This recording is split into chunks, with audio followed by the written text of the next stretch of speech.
আসসালামু আলাইকুম, কি অবস্থা? সবাই কেমন আছেন? আমরা আলহামদুলিল্লাহ ভালো আছি।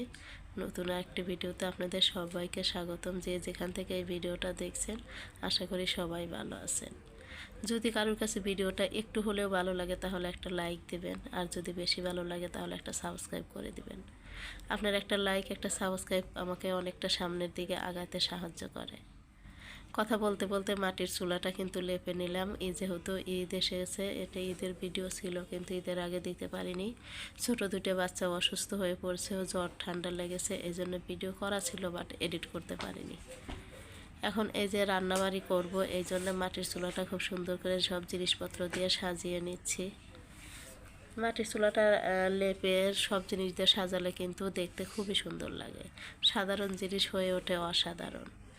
এই যে আমি এখন সব কিছু দিয়ে সাজিয়ে নিচ্ছি। এখন খই আর মুড়ির মোয়া এগুলো সব বানিয়ে নেব। যেহেতু আমার ছোট ছোট বাচ্চারা আছে, ওরা মোয়াটা খেতে খুবই পছন্দ করে, তো সেই কারণে সব কিছু আয়োজন করে নিয়েছি।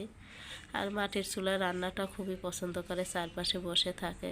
ছোটোবেলার কথা মনে পড়ে যায়, দাদি আগে এরকম রান্না করতো, আমরা চারপাশে বসে থাকতাম। এই যে সব কিছু গুছিয়ে গুড়টা জাল করে নিয়েছি, আর এখন খোর মধ্যে দিয়ে দিচ্ছি। এই খইয়ের মোয়াটা খেতে কিন্তু খুবই মজার হয়।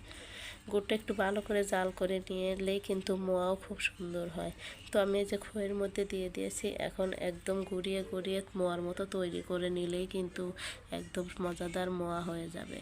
ঈদের দিন কিন্তু এই মোয়াটা যে কোনো কিছুর সাথে খেতেই খুবই মজা হয়। খই আর দইয়ের সঙ্গে খেতে কিন্তু একটু বেশি মজা। তো এই যে কিন্তু এইভাবে আমি সবগুলো মোয়াই তৈরি করে নিয়েছি। এতক্ষণ পর্যন্ত যারা ভিডিওটা দেখেছেন তাদেরকে অসংখ্য অসংখ্য ধন্যবাদ।